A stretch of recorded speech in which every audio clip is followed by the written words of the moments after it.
Hello and welcome to My Strategy. I am your host, John M. Hawkins. We're on the BBM Global Network and TuneIn Radio. We're very happy to be here with you today and glad that you could join us. My Strategy episodes are live and on Saturdays at 10 a.m. Pacific, 1 p.m. Eastern. Today we're going to be talking about the generation effect. We're talking about the generation effect, which is a robust memory phenomenon that you can use to help develop your strategies, goals, and also help you with setting objectives. It's quite a unique technique that you can use to amplify what you're currently doing. Would love to get your thoughts and phone calls later in the show. Thoughts can come now, but phone calls later. Our studio number is 866-451-1451. Or you can send us an email to talk@johnmhawkins.com. That's talk@johnmhawkins.com. We're very happy to be here today. Saturday for me, and hopefully for you too, is a great day to reflect. And keep in mind that any time really is a great time to assess your strategy. For me, it just happens to be Saturday. The My Strategy show continues to grow. Very excited about that. As we've talked about, we're on all the major platforms like iHeart, iTunes, Player FM, YouTube, SoundCloud, Spreaker, and more. You can find me on most social platforms. I'm on Twitter at HawkinsJohn or www.johnmhawkins.com. And just like everything in life, we need to have a strategy and plan to help us reach our goals because the best laid plans don't always work. Now this week, I'm looking for stories on ways that you've been able to create strategies, plans, goals that are extremely memorable to you. So we're going to be talking about the generation effect, which has to do with how we remember information. So if there's a strategy, tactic that you use to help remember your goals, I'd love to hear about it. And if you do submit your ideas to talk@johnmhawkins.com, you can be entered into our weekly giveaway, where we're giving away a copy of my most recent book, which is Coach to Greatness. We'll also give you a $25 gift card, so get that submission in to talk@johnmhawkins.com. So today we're talking about the generation effect, and from this perspective, you might need to indulge me a little bit on this.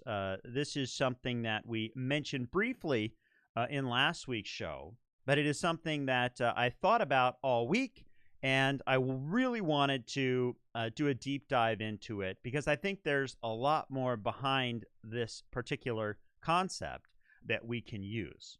So last week we learned about it in an article that was written by Mark Murphy, and so we're going to do a little bit more on it today.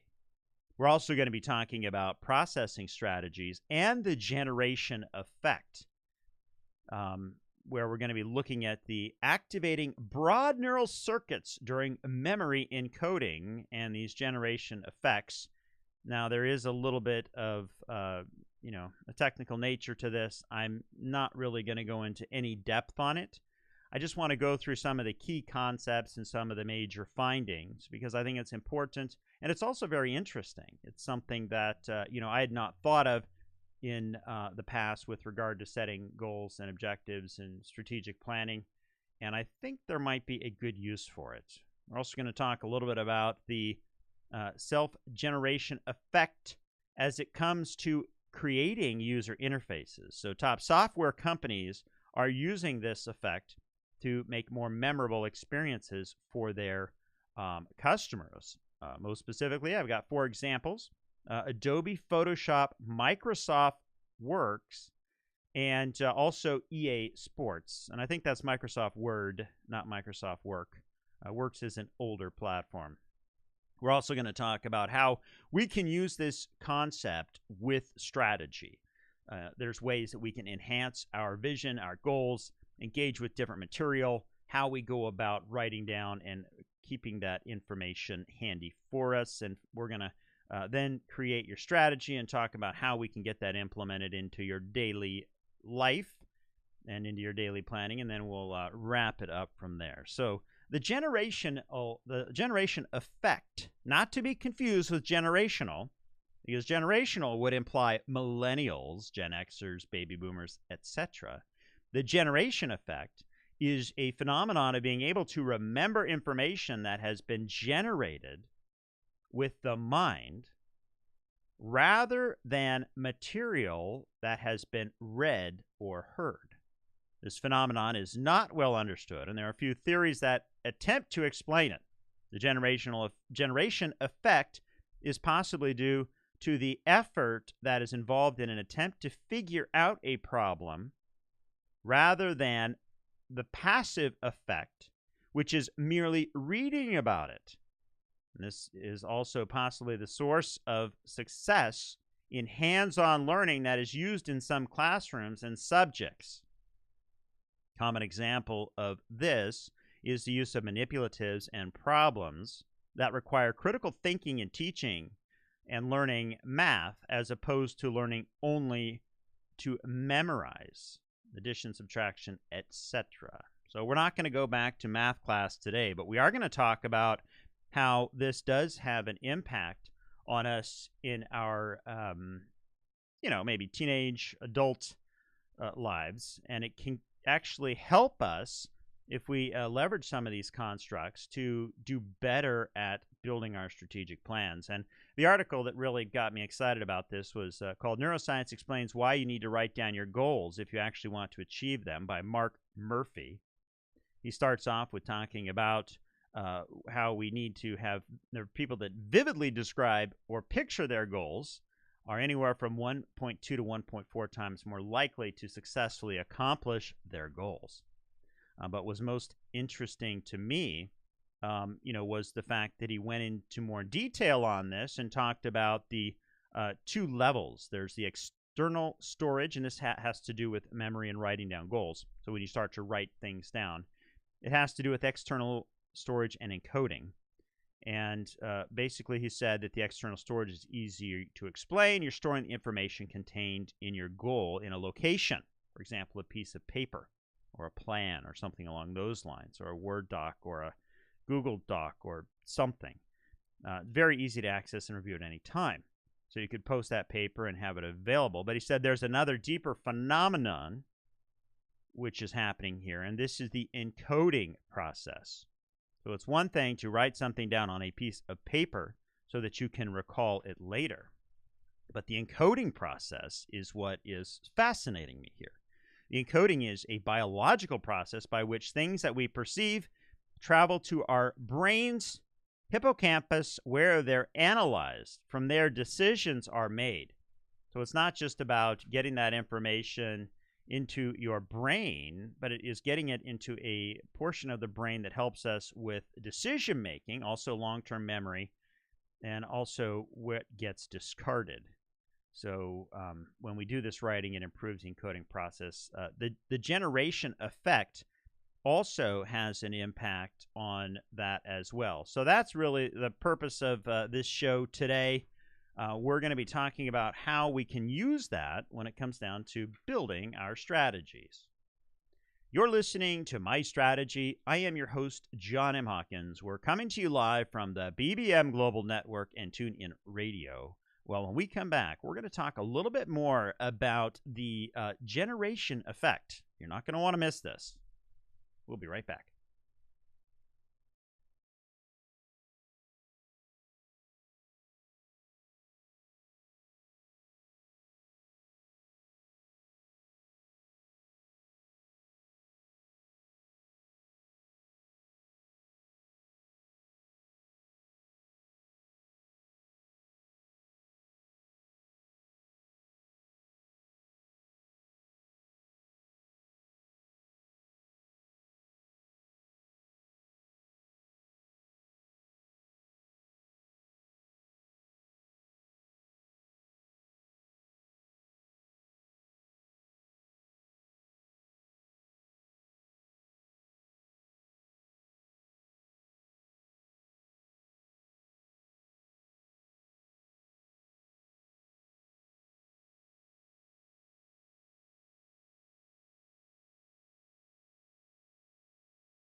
Hello and welcome back, everyone. I'm your host, John M. Hawkins. Very happy to be here with you. You're listening to My Strategy. We're coming to you live from the BBM Global Network and TuneIn Radio. Well, if you just joined us, we're talking about the generation effect. And this is a secret that many don't know about, but it helps with memory and recollection. Right before the break, we were talking about the generation effect, the definition, and what inspired me to talk about this today. In this segment, I want to talk a little bit about activating the broad neural circuits during memory encoding.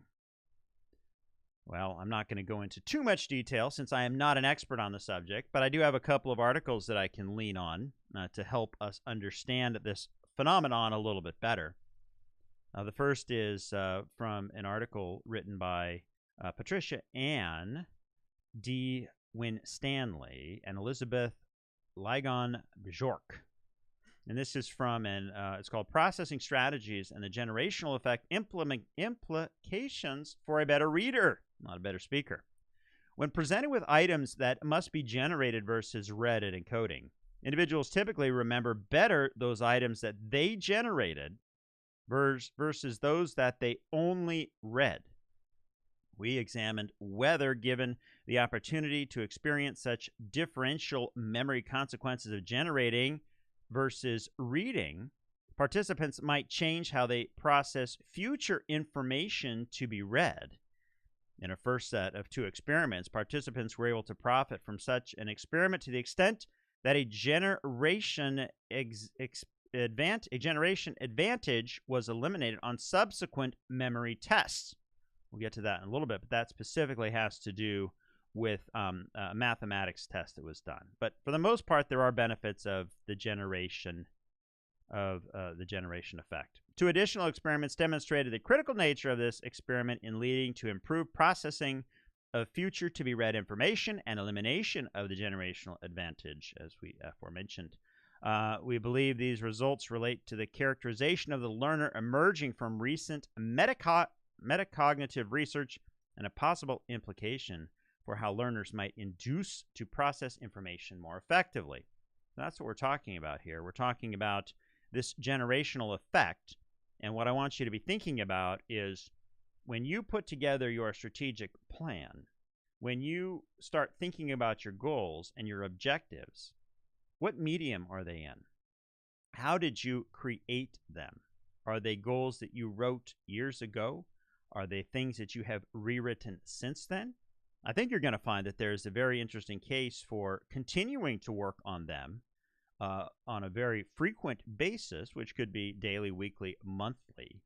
But the rewriting and the redoing of them is going to help us in a couple of ways, which the generation effect supports. So it says here the generation effect, which refers to the finding that we typically remember information better when we have taken an active part in producing it rather than having it provided to us by an external source. Well, even though we do write down our goals and we have them for easy reference, that might not just be good enough. You might need to take and work through those goals continually to get the best, most benefit out of them. Now, they do give us an example.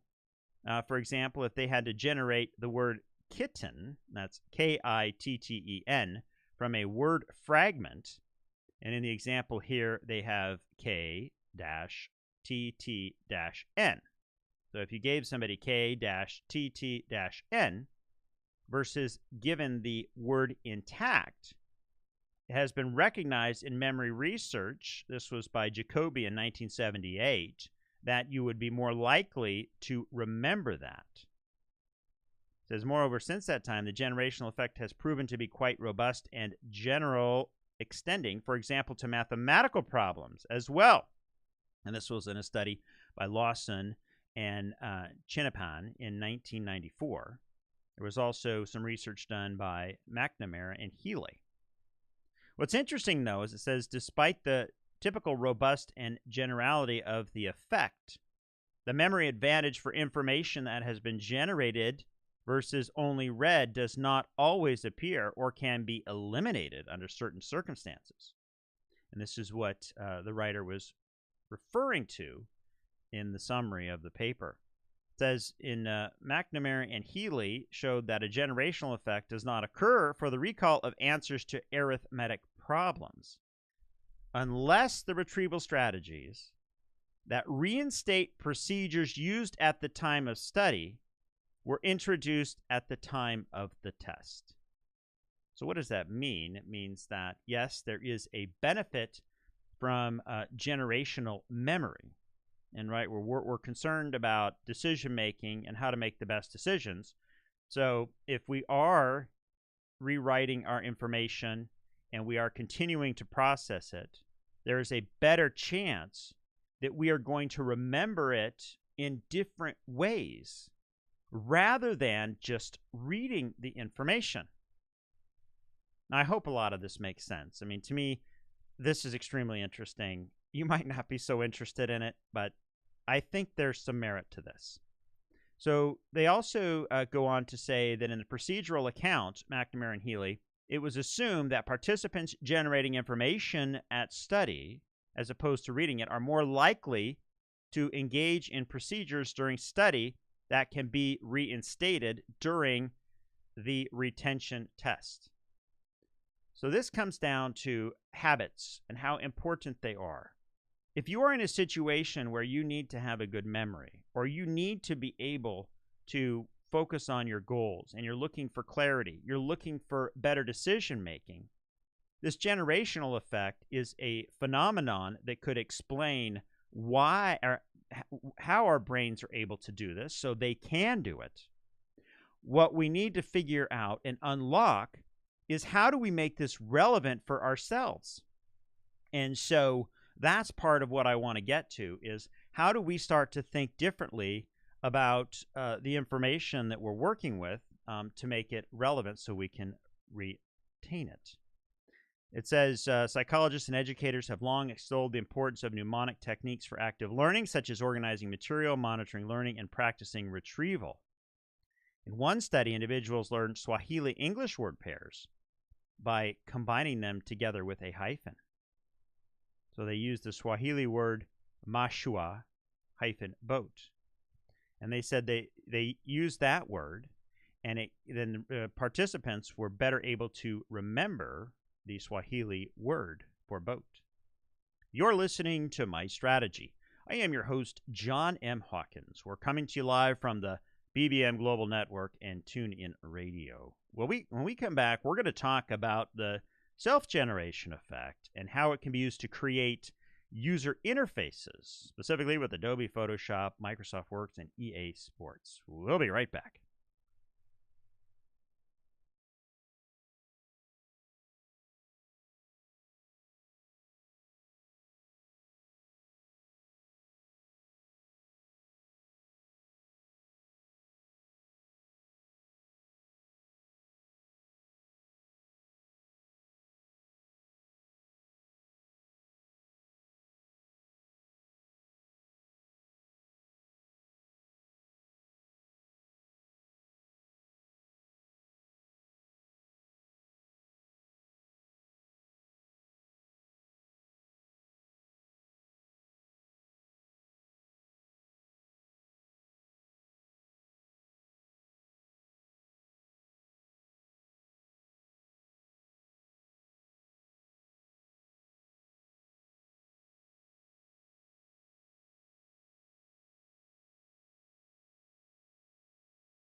Hello and welcome back, everyone. You're listening to My Strategy. I am your host, John M. Hawkins. We're coming to you live from the BBM Global Network and TuneIn Radio. We're very happy to be here with you today. Today we're talking about the generation effect. And the generation effect is essentially a robust memory phenomenon that can help you remember more information. Now what we're going to do today is we're applying that to strategy and building our strategic plans so that they are more lively, more active. We can remember them better and hopefully engage us more so that we go out and accomplish them. Right before the break, we were talking about activating broad neural circuits during memory encoding. In this segment, we're going to transition to something a little bit less technical. That's called, from an article here I've got by Euphemia Wong, and it's called The Self-Generation Effect, How to Create More Memorable User Interfaces.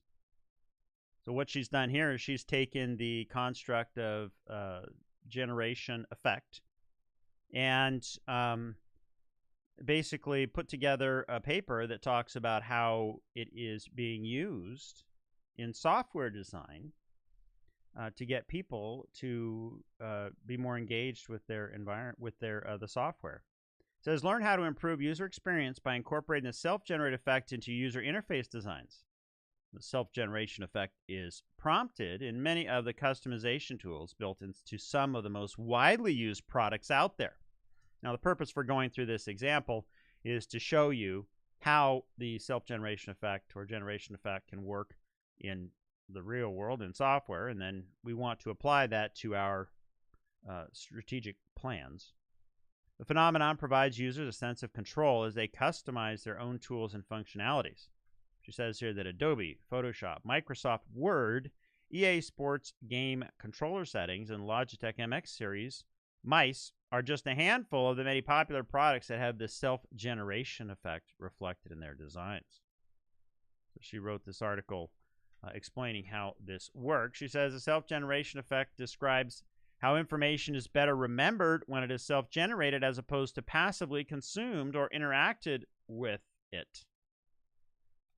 So they're using that here to basically make use of the effect to help people be able to use software more effectively. One theory for the self-generated effect is the lexical activation hypothesis, explored by cognitive scientist John Gardiner and James Hampton in 1985. It explains more of the semantic memory involved is required in the processing of generational information than the simple act of reading. We also earlier talked about the other hypothesis. And so what I want to do now is cover some of the examples. So one of the examples here, it says here, examples of how the self-generation effect should influence user experience.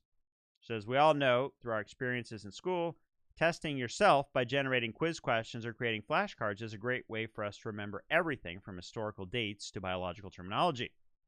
But what would it look like in product design? So number one, she's got here customizable workspaces in Adobe Photoshop.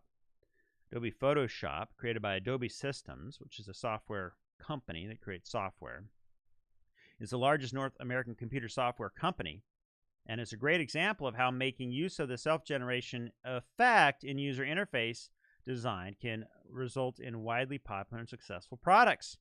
One of the many reasons for frequent users to love Photoshop is for its flexibility and efficiency in creating through self-generated workspaces. So users are able to utilize its flexibility by organizing and adding their workspaces.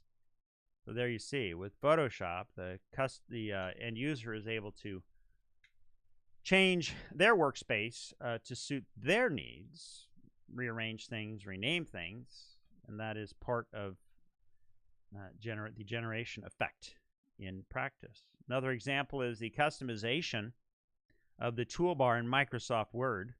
Microsoft Word, created by Microsoft Corporation, one of the most successful technology companies in the world. I don't know if that's true, but is another great example of how empowering your users to customize their tool sets can lead to a product that still remains as one of the most commonly used word processor software in the market. That is true, decades after it was first released. In Microsoft Word, users are able to create, modify, and save various text formats and styles so they can configure the appearance of their writing however they choose. So here's another example of how Microsoft, an extremely successful technology company, is able to provide a customized experience where the user can go in there and they're self-generating the environment, which gives them a more comfortable feeling and they can remember where things are a little bit easier. Another example is customizable console controls in FIFA. Now, FIFA is a video game, for those who are not aware. Software, and this is by Electronic Arts. So software and web application customization isn't the only user interface examples that showcase how incorporating a self-generational effect can improve user experience. The positive effects of customization and self-generation can be seen in a variety of physical products as well. The controller used for the video game FIFA, created by one of the most widely known publishers in the world, Electronic Arts, is a great example of how users can feel even more excited and immersed in the game when you can incorporate self-generation. FIFA gives users more control over how they play the game and allowing them to customize the buttons and settings of their game. Fourth example is customizable buttons in Logitech MX Master Wireless Mouse. The Logitech MX Master Wireless Mouse, produced by Logitech, is another great example of how physical products can be designed to allow for user customization in order to bring the self-generational effect and provide greater user experience for the customer. I think it's interesting because, as you're using any software, and if you just think about it from your own perspective, if you look at the application, I've been in situations where I've been to a panel before and I've changed a setting, but I can't remember how to get there. So the concept here is that if you have the ability to change and self-create your environment, you have a better chance of remembering where all of your things are. And so they're saying that the generation effect is what is enabling that, and how they can leverage the human cognition and understanding to ease memory and learning. So that's a real-life explanation for it. You're listening to My Strategy. I am your host, John M. Hawkins. We're on the BBM Global Network and TuneIn Radio.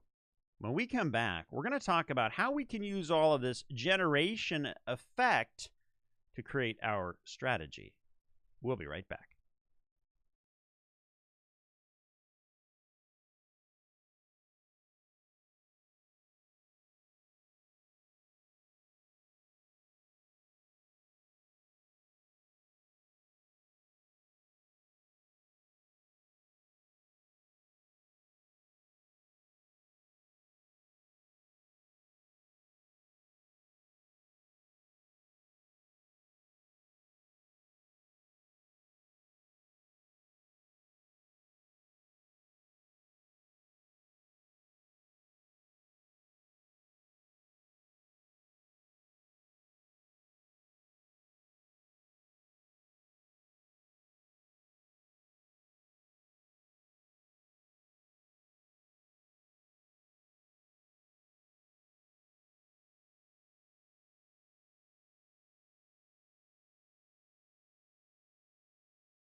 Hello and welcome back. You're listening to My Strategy. I am your host, John M. Hawkins. We're coming to you live from the BBM Global Network and TuneIn Radio.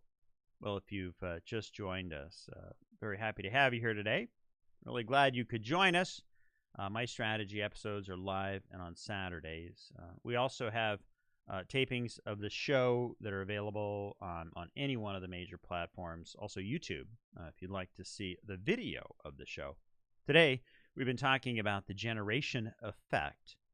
The generation effect is a robust memory phenomenon.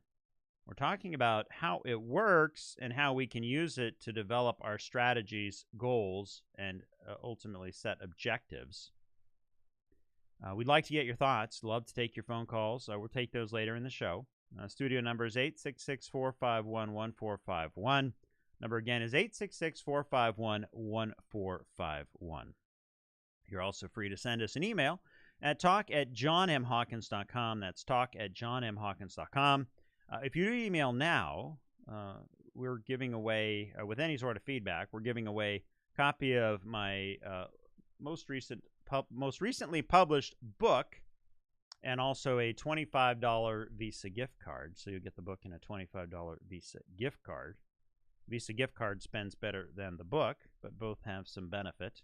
The book has got terrific reviews, over 4.7 out of 5.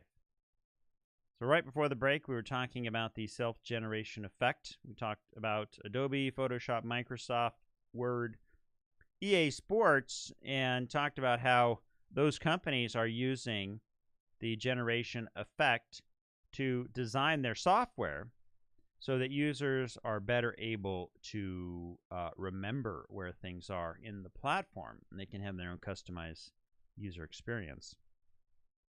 We're talking about this all because of an article written by Mark Murphy, where he talks about the neuroscience of writing down your goals, and that was something we covered last week, and I was so captivated by it that I had to cover it in this week's show. And so in this segment, I want to talk about using the generational effect to enhance our goals, our vision, how we engage with the material. Do we write it down, type it, develop pictures?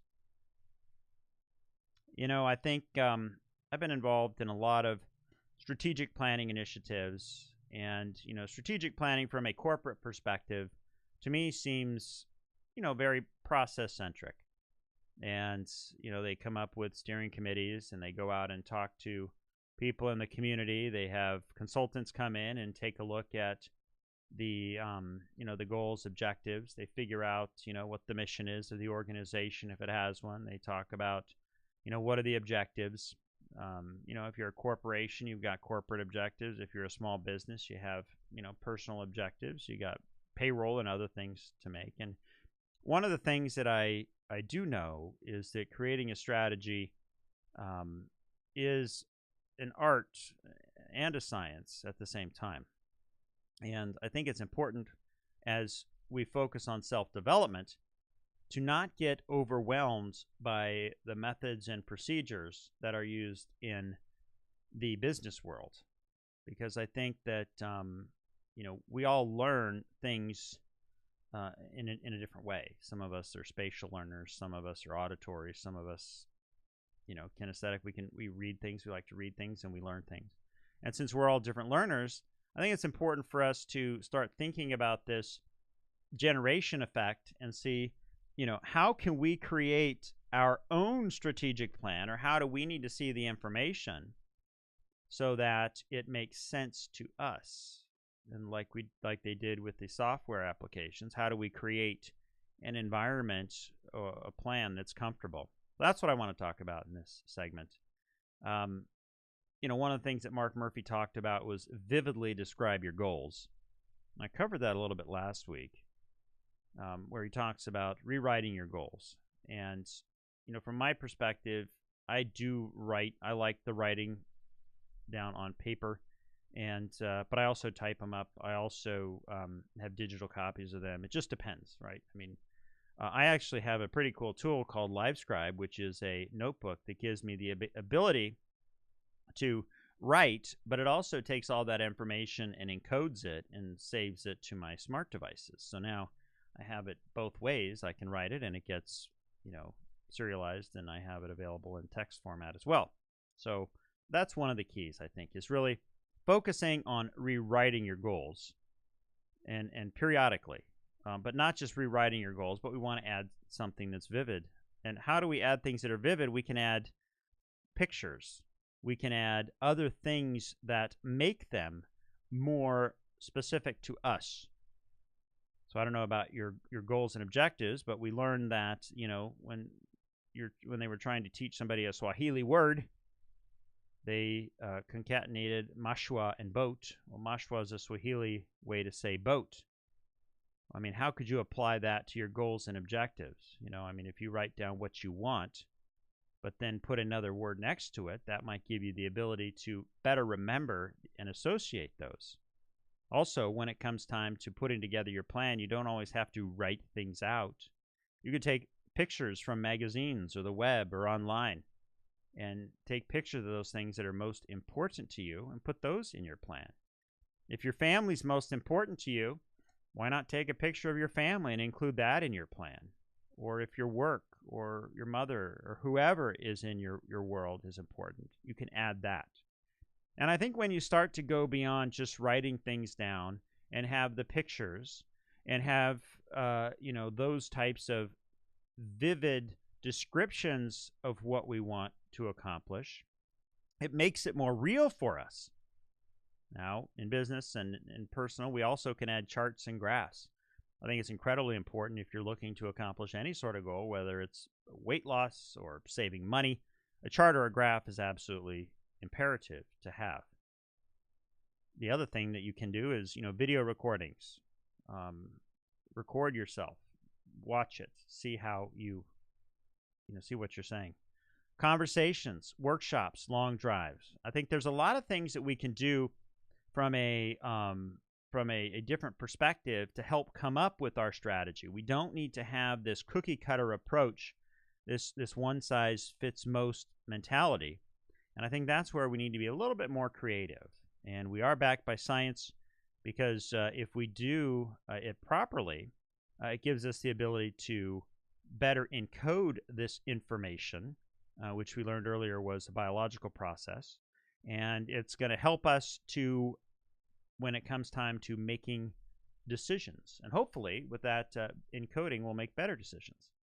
You're listening to My Strategy. I am your host, John M. Hawkins. We're coming to you live from the BBM Global Network and TuneIn Radio. When we come back, we're going to talk about creating your strategy. We'll be right back.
Hello and welcome back. You're listening to My Strategy. We're on the BBM Global Network and TuneIn Radio, and I'm your host, John M. Hawkins.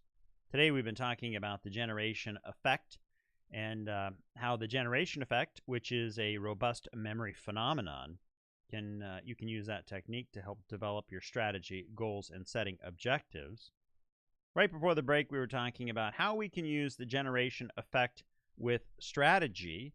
And I talked a little bit about some ideas to self-generate your plan so that it is more memorable for you and is something that's going to get encoded properly into your brain so that when it comes time to making decisions, you have that information readily available and hopefully you can make better decisions.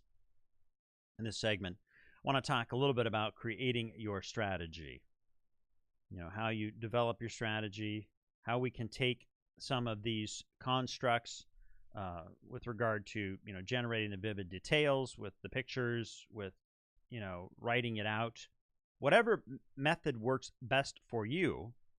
Also talk a little bit about how we can make it germane to you and in your life and your goal. And I think that that's one of the things that I come to learn more and more every day is that one size does not fit all, and while it's good to have an approach and a way to go about looking at this, sometimes the output is going to be different. So when I start thinking about creating a strategy, I think systematically about it. I think about, where we're looking at the awareness and what's the vision, the goals, what do you want to achieve, be aware that the core values can help. Well, from an awareness perspective, if we tried to apply the generational effect to my systematic approach, I might not just, capture information, or I might just not write down my goals. But your vision or goal needs to be vivid. It needs to be descriptive. It needs to be something that is going to have relevance to you. It needs to be something that's going to get you excited to go look at it again the next day and the next day and the next day. If you were to talk to me about your goals and I wrote down your goals in dictation form and presented that back to you, sure, you'd have notes on the conversation. But would it have made it into your brain? Would you be at a point where you were able to make good decisions? Based on the information we know about generational effect, you probably could if you were good at rote memorization, but that's rote memorization. It's not decision making. So having that clear picture, creating your goals daily, rewriting your goals, vividly describing your goals, adding additional mediums, recording yourself stating these are the goals I want. We learned in another episode about making your goals public. This was in the resolutions video where we talked about making them public. That is a way to self-generate content that is going to help you with your strategy and your planning. So when we start to think about how we've been going about our process of assessing and analyzing and going through our day-to-day, what are some of those mediums that we've been using? Is what we've been using in the past not working? If so, it might be time to think about different ways to share that information. Do you need to have a conversation with somebody? Do you maybe have a workshop? If you're, you have a small business and you're trying to change something and change the vision, it might be time to engage with others and have open dialogue. Set aside the time to do it. Have those who are participating in the strategy and planning get up, present, and write their ideas down. Because as they start to write down those ideas, it is going to be something that is going to be the generation effect, where they are creating part of the strategy and they're going to want to own it, and they will own it if you have them involved in creating the content and creating the goals. So as you strategize and plan and start to think about these courses of actions that can be taken, those, I would argue that those that are self-generated are going to be locked into your memory better. And when it comes time to remembering them, you are going to do a much better job of making better decisions. So how could we apply that, to our lives if we're doing a weight loss, or if we're, going to save more money, which were two of the top resolutions that are made, as we learned a couple weeks ago? What could you do from a self-generation perspective to be able to remember those? Maybe it's as simple as creating hyphenated words with the things that you know you need to do, which might be diet and exercise, with something that you want to aspire to, or something that makes you happy. So it could be, diet-happiness. I don't know, I'm making this up as we go, but if, let's say, diet-happiness is something that is going to make you happy, maybe you'll start thinking about the diet differently. Because when you see diet-happiness, or in the example, maybe we take out the vowels, and diet-HPP, we'll take out the vowels, then you would look at that, and your brain would fill in those vowels, and then it would be more likely encoded into your brain. So I don't know. I think it's always very difficult to talk to people who aren't able to accomplish their goals, and really we want to understand why they're not able to.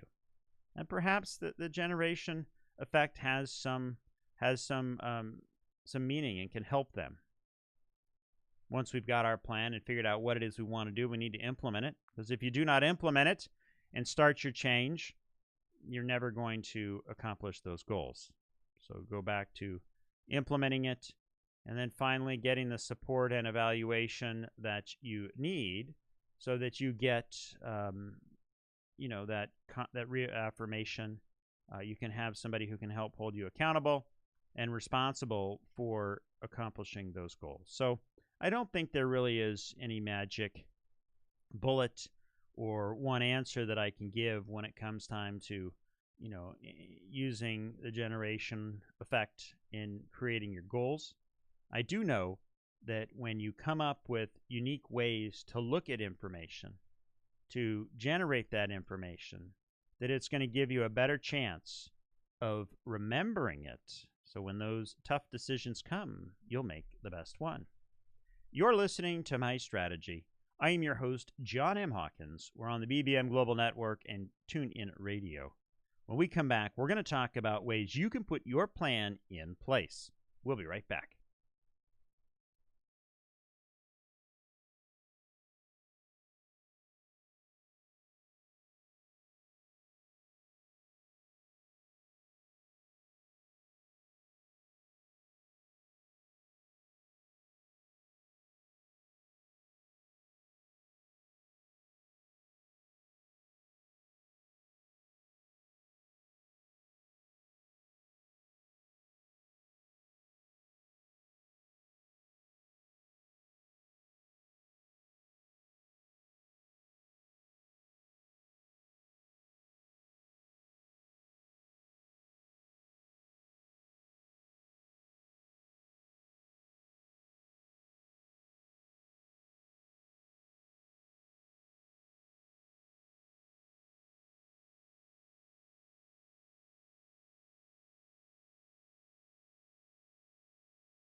Hello and welcome back, everyone. I'm your host, John M. Hawkins. So very happy to be here with you.